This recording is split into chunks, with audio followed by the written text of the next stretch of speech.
कभी ऐसा महसूस हुआ है कि दिल तो कुछ और कह रहा है पर जिम्मेदारी कुछ और ही करने को कहती है। आज हम एक ऐसी कहानी की गहराई में उतरने वाले हैं, एक कहानी जो भावना और कर्तव्य के इसी सदियों पुराने संघर्ष को दिखाती है। और ये एक ऐसी दुविधा है जिसका सामना सच कहूं तो हम सब कभी ना कभी करते ही हैं।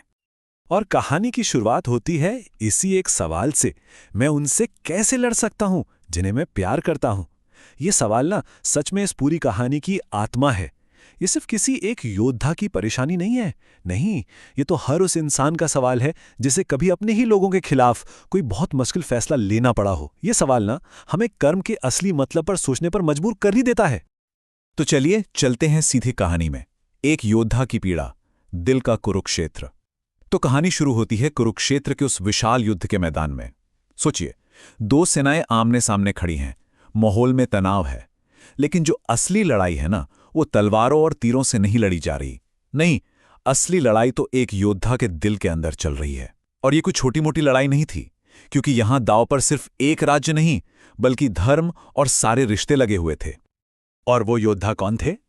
महान योद्धा अर्जुन। उन्होंने जब मैदान में नजर घुमाई तो सामने कौन थे? कोई अनजान दुश्मन नहीं, सामने थे उनके अपने ही गुरु, उनके बड़े बुजुर्ग, उनके दोस्त, उनके भाई। अरे, ये तो वो लोग थे जिन्होंने उन्हें सिखाया था, जिनका वो इतना सम्मान करते थे और जिन्हें वो दिल से प्यार करते थे।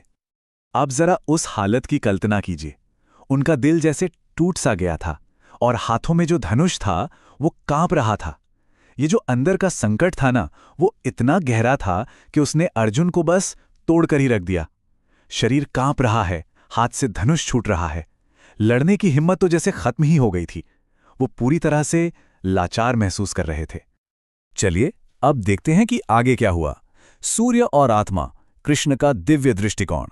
तो निराशा के इसी पल में, जब अर्जुन पूरी तरह से टूट चुके थे, उनके सारथी और मार्गदर्शक कृष्ण सामने आते हैं। और वो इस समस्या को सुलझाने के लिए कोई हथियार नहीं उठाते, नहीं, वो देते हैं एक बिल्कुल नया नजरिया, एक नया पर्सपेक्टिव। देखिए, कृष्ण सीधे सीधे कोई जवाब नहीं देते। इसके बजाय वो एक बहुत ही कोमल लेकिन उतना ही गहरा सवाल पूछते हैं। वो कहते हैं, मुझे बताओ अर्जुन, जब सूरज ढलता है तो क्या वो रात का शोक मनाता है? क्या सवाल है!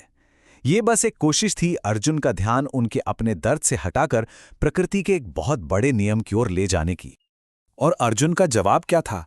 उन्होंने कहा, नहीं मेरे प्रभु, सूर्य तो बस वही करता है जो उसे करना चाहिए। मतलब सूरज तो बस अपना काम करता है, वो न तो दिन के आने की खुशी मनाता है और न ही रात के आने का शोक। और पता है, यही सरल सा जवाब कृष्ण की अगली और शायद सबसे जरूरी शिक्षा की नींव बन जाता है। और बस यहीं पर कृष्ण उस सरल से जवाब को सीधे अर्जुन की दुविधा से जोड़ देते हैं। वो कहते हैं, तो फिर तुम अपने कर्तव्य पर शोक क्यों करते हो?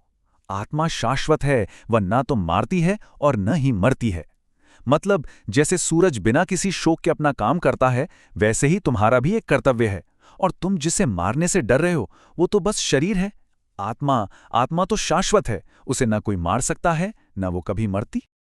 अब यहां से कृष्ण की शिक्षा हमें इस कहानी के सबसे गहरे सवाल पर ले आती है, धर्म की परिभाषा, सच्चा संरेखण खोजना। तो आखिर ये धर्म है क्या? चलिए इसके असली मतलब को जरा समझते हैं। और कृष्ण धर्म की कोई बहुत मुश्किल, कोई जटिल परिभाषा नहीं देते। वो बहुत सरलता से कहते हैं, धर्म तब है जब किसी का दिल और उसका कर्म एक ही दिशा में बहें। मतलब जो अंदर महसूस हो रहा है और जो बाहर किया जा रहा है, उसमें कोई टकराव ना हो। और सच मानिए, यही तो है सच्ची आंतरिक शांति का रास्ता। इसको ऐसे समझिए, धर्म और भ्रम के बीच का अंतर बिल्कुल साफ है।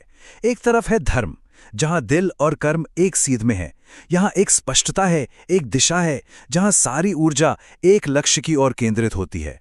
और दूसरी तरफ है भ्रम, जहां दिल और कर्म में टकराव है, यहां मन और कर्म के बीच एक लगातार खींचतान चलती रहती है, जो सारी ऊर्जा को बिखेर देती है और इंसान को अंदर से तोड़ देती है। कृष्ण बस अर्जुन को इसी भ्रम से निकालकर धर्म के रास्ते पर लाना चाहते थे। तो सवाल यह है कि इस दिव्य ज्ञान के बाद अर्जुन का क्या हुआ? चलिए देखते हैं। साहस नहीं, स्पष्टता, योद्धा का परिवर्तन, अब हम कहानी के उस हिस्से में हैं जहां हम देखेंगे कि कैसे इस एक बातचीत ने उस टूटे हुए योद्धा को पूरी तरह से बदल दिया। अर्जुन की मानसिकता में ना एक जबरदस्त, एक फंडामेंटल बदलाव आया। उन्हें यह एहसास हुआ कि लड़ने के लिए और हिम्मत की जरूरत नहीं है। नहीं, जरूरत है चीजों को साफ साफ देखने की, क्लैरिटी की। समाधान ये नहीं था कि जबरदस्ती साहस जुटाया जाए, बल्कि ये था कि अपने कर्तव्य को सही से समझा जाए। और यही कृष्ण का सबसे बड़ा तोहफा था। साहस नहीं, स्पष्टता।